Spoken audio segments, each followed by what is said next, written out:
మన swipe Wonderla toilet cleaning ను సులభంగా మార్చే powerful product ఎలిమ్ toilet cleaner.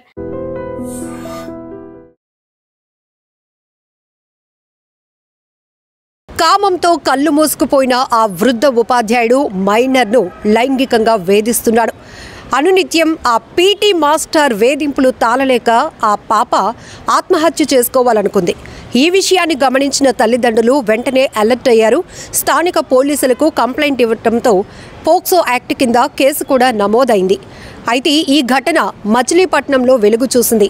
మచిలీపట్నంలోని Ramji ఉన్నత పాఠశాలలో 1983 నుంచి 1995 వరకు ఇతగాడు పీటీ మాస్టర్గా పనిచేశాడు. ఈ వృద్ధ ఉపాధ్యాయుడి పేరు తిక్కిశెట్టి నట దేవేంద్రరావు అలియాస్ నటరాజ్.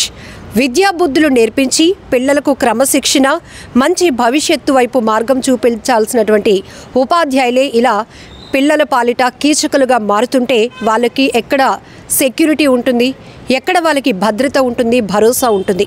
వాళ్ళు చదువుకోవాలనే కాన్సన్ట్రేషన్ అసలు ఉంటుందా? స్కూల్కి వెళ్ళిన తర్వాత కొంతమంది ఉపాధ్యాయులు ఇంత నీచంగా ప్రవర్తిస్తుంటే ఆ పిల్లలు తల్లిదండ్రులకు కూడా చెప్పుకోలేక తనువు చాలించడానికి కూడా సిద్ధపడుతున్నారు.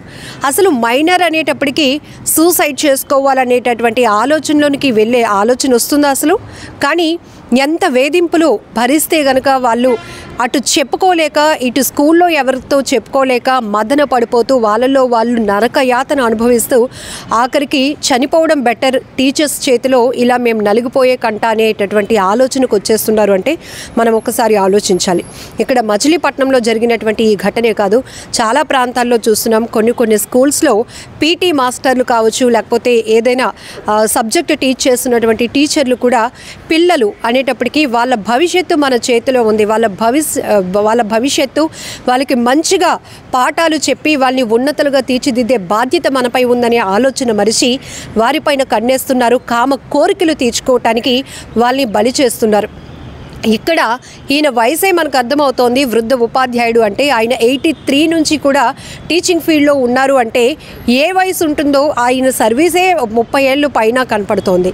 మరి అలాంటి వాడు ఎంత బాగా పిల్లల్ని ట్రీట్ చేయాలి? ఒకవేళ వాళ్ళు ఏదైనా ఇబ్బందులు పడితే వాళ్ళకి నచ్చజెప్పడమో, ఫ్యూచర్ అంటే ఇలా ఉంటుంది, మీరు బాగా చదువుకుంటే మంచి ప్లేస్కి వెళ్తారు, మంచిగా సెటిల్ అవుతారు ఫ్యూచర్లో అని చక్కగా ఒక మోటివేషన్తో పాటు మంచి టీచింగ్ చెప్పాల్సినటువంటి ఈ వృద్ధ ఉపాధ్యాయులు ఇట్లా పిల్లల పైన వాళ్ళ కామ కోరికలు తీర్చుకోవటానికి ప్రయత్నిస్తున్నారు. అంటే వీళ్ళకి ఆ ధైర్యం ఉండదు, ఇంటికి వెళ్ళి పేరెంట్స్తో కూడా చెప్పుకోలేరు, అలా అని స్కూల్ మానేసే ధైర్యం కూడా ఉండదు అనేటటువంటి దుర్మార్గపు ఆలోచనేగా మీకు ఈ లైంగిక కోరికలకు కారణమవుతోంది. ఇక్కడ ఇలాంటి వ్యక్తులకి మొన్న మనకి తెలుసు, పోలీసులు కొంతమంది రౌడీ షీటర్లకు అరికాళ్ళ ట్రీట్మెంట్ ఇచ్చారు. ఆ అరికాళ్ళ ట్రీట్మెంట్ వీడియో చూసిన ప్రతి ఒక్క నెటిజన్ ఇది పోలీసుల పైన రౌడీ షీటర్లు చేయి చేసుకున్నందుకు మీరు ఇంత బాగా రెస్పాండ్ అయ్యి వాళ్ళని నడి రోడ్డుపై కూర్చోబెట్టి అరికాళ్ళ ట్రీట్మెంట్ ఇచ్చారు. మరి చిన్నపిల్లల పైన, మహిళల పైన, వృద్ధులని కూడా చూడకుండా వాళ్ళపైన కామ కోరికలు తీర్చుకోవడానికి మృగాల్లా పడిపోతున్నటువంటి వాళ్ళని ఎందుకు ఈ తరహాలో వాళ్ళకి ట్రీట్మెంట్ ఇవ్వటం లేదు? ఇలాంటి ఘటనలు రిపీట్ కాకుండా ఉండాలన్నా, అలా అఘాయిత్యాలకు, అత్యాచారాలకు పాల్పడే సాహసం చేయాలన్నా కూడా వాళ్ళు వణుకు పుట్టాలి.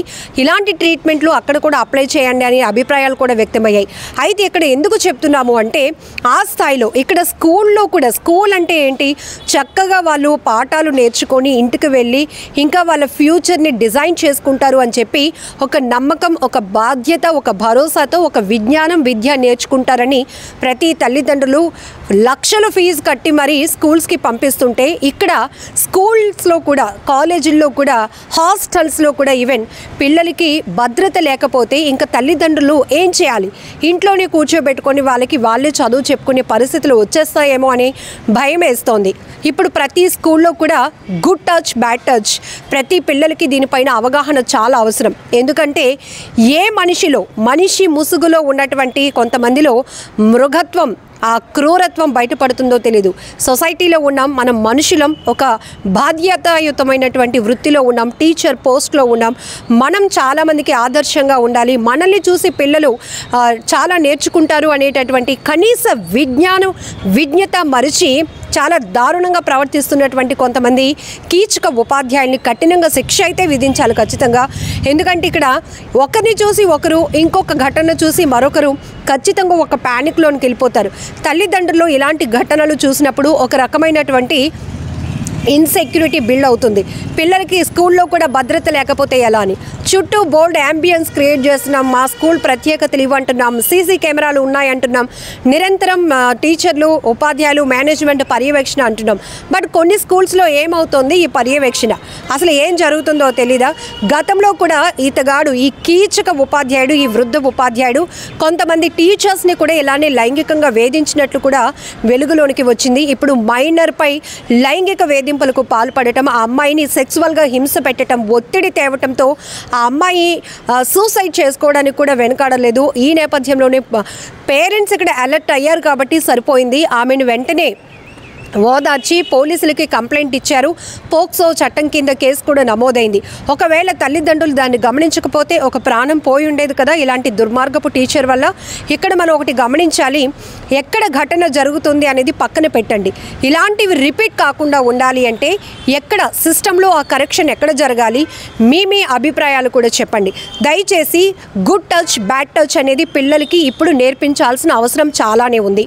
సోషల్ మీడియాలో మనం చూస్తున్నాం, ఇతర విదేశాల్లో అయితే స్కూల్ పిల్లలకి వాళ్ళు ఒక ప్రైమరీ స్కూల్ నుంచి కూడా గుడ్ టచ్, బ్యాడ్ టచ్, టీచర్స్తో మంచి ఎన్విరాన్మెంట్ వాళ్ళు మూవ్ అవటం కానీ, ఒక ఎమోషన్, ఒక బాండింగ్తో వెళ్ళటం, ఇవన్నీ అవేదో మనం కొన్ని వీడియోలు చూసి షేర్ చేయడం కాదు. ప్రతి స్కూల్లో ఈ తరహా టీచింగ్ మెథడ్ అప్లై అవ్వాలి. పిల్లల భద్రత కూడా అక్కడ ఫ్యాకల్టీకి ఎంత అనుభవం ఉందా, మన పిల్లలకి ఏసీ రూమ్లో పెడుతున్నారా లేదా, టీచింగ్ వేస్తున్నారా లేదా అనేది మనకి ఎంత ఇంపార్టెంటో, పిల్లలకి భద్రత ఉందా లేదా అనేది కూడా ప్రతి ఒక్కరూ తెలుసుకోవాల్సినటువంటి బాధ్యత తల్లిదండ్రులపై ఉంది. పిల్లలు ఎక్కడైనా ఇబ్బంది పడుతున్నారా, పిల్లలు ఈ మధ్య ఎందుకు డల్గా ఉంటున్నారు క్లాస్లో అడిగి తెలుసుకునే ప్రయత్నం ఖచ్చితంగా చేయాలి. అలాగే తల్లిదండ్రులు మీరు కూడా గమనించండి, పిల్లల ప్రవర్తనలో ఏదైనా మార్పు వచ్చింది, వాళ్ళు ఈ మధ్య స్కూల్కి వెళ్ళటానికి అయిష్టత చూపిస్తున్నారు, లేదంటే ట్యూషన్కి వెళ్ళటానికి కొంత భయపడుతున్నారు, ఇన్సెక్యూర్గా ఫీల్ అవుతున్నారు, వాళ్ళ ప్రవర్తనలో ఏదో కొంత మార్పు, డల్గా ఉండటం, మూడీగా ఉండటం గమనిస్తే మీరు ప్రేమగా అడిగి తెలుసుకోవడానికి ప్రయత్నించండి. వాళ్ళకున్న సమస్య ఖచ్చితంగా మీతో షేర్ చేసుకుంటారు. ఇక్కడ ఈ పాప కూడా ఖచ్చితంగా ఉపాధ్యాయుడి నుంచి కొన్ని రోజుల నుంచి కూడా లైంగిక వేధింపులు, సెక్సువల్ ఒత్తిడి భరిస్తూ ఉంది అంటే ఆ పాప ప్రవర్తనలో ఖచ్చితంగా మార్పు ఉంటుంది. కానీ తల్లిదండ్రులు మనం బిజీలో పడిపోతున్నాం. పిల్లలు వెళ్తున్నారు కదా స్కూల్కి, వస్తున్నారు కదా, ఏదో తింటున్నారు కదా, మళ్ళీ ట్యూషన్కి వెళ్తున్నారు కదా అని కాకుండా వాళ్ళ బిహేవియర్ కూడా మనం మానిటరింగ్ చేసుకోవాలి, పర్యవేక్షించుకోవాల్సిన బాధ్యత. ఎందుకంటే మన పిల్లల బాధ్యత మనదే కాబట్టి వాళ్ళు ఎలా ఉన్నారు, యాక్టివ్గా ఉన్నారా, ఫ్రెండ్స్తో ఎలా ఉంటున్నారు, ఇంట్లో ఎలా ఉంటున్నారు, స్కూల్కి వెళ్ళటానికి ఇష్టపడుతున్నారా, ఫ్రెండ్స్తో ఎలాంటి ఫ్రెండ్షిప్ వాళ్ళు చేస్తున్నారు, లేకపోతే బయటకు ఆడుకోవడానికి వెళ్తున్నామో అన్నారు, ఎంతసేపు వెళ్ళారు, ఎవరితో వెళ్ళారు, ఎక్కడికి వెళ్ళారు, ఇలాంటి మానిటరింగ్, ఒక పర్యవేక్షణ అనేది మన బాధ్యతే. పిల్లల కోసం మనం ఇంత పరుగులు పెట్టి జాబ్స్ చేస్తూ ఉన్నాం, మరి వాళ్ళనే మనం జాగ్రత్తగా చూసుకోకపోతే ఈ పరుగులు కానీ లేకపోతే ఈ బిజీ షెడ్యూల్ కానీ ఎవరి కోసం? ఒకసారి గ్రౌండ్ రియాలిటీలో మాత్రం ఖచ్చితంగా మనం ఆలోచించాల్సిందే. సో మచిలీపట్నంలో వెలుగు చూసిన ఈ కీచక వృద్ధ ఉపాధ్యాయుడిని కూడా కఠినంగా శిక్షించాలని ప్రతి ఒక్కరు కూడా డిమాండ్ చేస్తున్నారు. ఇప్పటికీ కుటుంబ సభ్యులు కూడా పోలీస్ స్టేషన్లో కంప్లైంట్ కూడా ఇవ్వడం జరిగింది. అతగాడిపై పోక్సో యాక్ట్ కూడా నమోదైంది. కాకపోతే అతను వెల్ సెటిల్డ్గా తెలుస్తోంది. ఈ కుటుంబానికి మధ్య ఒక రాజీ కుదుర్చాలనేటటువంటి ప్రయత్నాలు కూడా జరుగుతున్నట్టుగా వార్తలు వినపడుతున్నాయి. ఏది ఏమైనా అలాంటి విషయంలో మాత్రం పోలీసులు కూడా కఠినంగా వ్యవహరించాల్సిన అవసరం ఉంది. పసి పిల్లల నుంచి మహిళలు కావచ్చు, కాలేజ్ అమ్మాయిలు కావచ్చు, ప్రతి ఒక్కరికి భద్రత కల్పించాల్సినటువంటి అవసరం మాత్రం చాలా ఉంది. స్కూల్స్లో అది గర్లా లేకపోతే బాయ్ అని కాదు, మన పిల్లలు అంటే పిల్లలే, వాళ్ళకి భద్రత కల్పించాల్సినటువంటి బాధ్యత స్కూల్ యాజమాన్యాలపై ఉన్నాయి. అలాగే అదే స్థాయిలో ప్రశ్నించి మనకి కావాల్సినటువంటి ఎన్విరాన్మెంట్ని క్రియేట్ చేసుకోవాల్సిన బాధ్యత పేరెంట్స్పై కూడా ఉంది. సో ఈ తరహాగా మనం ముందుకు వెళ్తే కనుక ఖచ్చితంగా ఇలాంటి దుర్ఘటనలు ఎక్కడ కూడా పునరావృతం కాకుండా ఉంటాయి అనేటటువంటి అభిప్రాయం వ్యక్తమవుతోంది. మీరేమంటారో కూడా కామెంట్ చేయండి. మీ ప్రాంతంలో కావచ్చు, ఈ మధ్య కాలంలో మీడియాలో వస్తున్నటువంటి వార్తల్లో కూడా మీరు చూస్తున్నారు. కొంతమంది కీచక ఉపాధ్యాయులు వాళ్ళ కామ కోరికలు తీర్చుకోవడానికి పిల్లలపై కన్నేస్తున్నారు, వాళ్ళని టార్గెట్ చేస్తున్నారు. కొన్ని ట్యూషన్స్లో, స్కూల్స్లో చూస్తాం, నువ్వు నేను చెప్పిన మాట వినకపోతే కనుక నిన్ను పాస్ చేయను అనేటప్పటికీ పిల్లలు నేను పాస్ అవ్వకపోతే పేరెంట్స్ ఏమనేస్తారు అని చెప్పి వాళ్ళు అక్కడ లోబడటం కూడా కొన్ని సందర్భాల్లో చూస్తున్నాం. కానీ మైనర్లు కూడా వదలటం లేదే. ఇలాంటి ఘటనలపై మీరు ఎలా రియాక్ట్ అవుతారో కామెంట్ బాక్స్లో మెన్షన్ చేయండి. నిజంగా ప్రస్తుతం ఉన్నటువంటి సమాజం దేనికి ప్రయారిటీ ఇస్తుంది? ఆర్థిక సంబంధాల చుట్టూ మాత్రమే తిరుగుతుంది. మళ్ళీ ఎన్నికలంగానే చాలా విరక్తి కలుగుతున్నాం. మంచి అనిపిస్తుంది కదా, లేడీస్ కూడా ఛాలెంజింగ్ జాబ్స్ చేసినప్పుడు చాలా బాగుంటది. ట్రాఫిక్ అసిస్టెంట్స్ గా నియమించిన ట్రాన్స్జెండర్స్ అందరితో సాల్యూట్ చేయించుకుంటున్నారు. ఫుడ్ డెలివరీ ఇవ్వటానికి వెళ్ళినటువంటి డెలివరీ బాయ్ అనిల్ పై కళ్ళ ముందు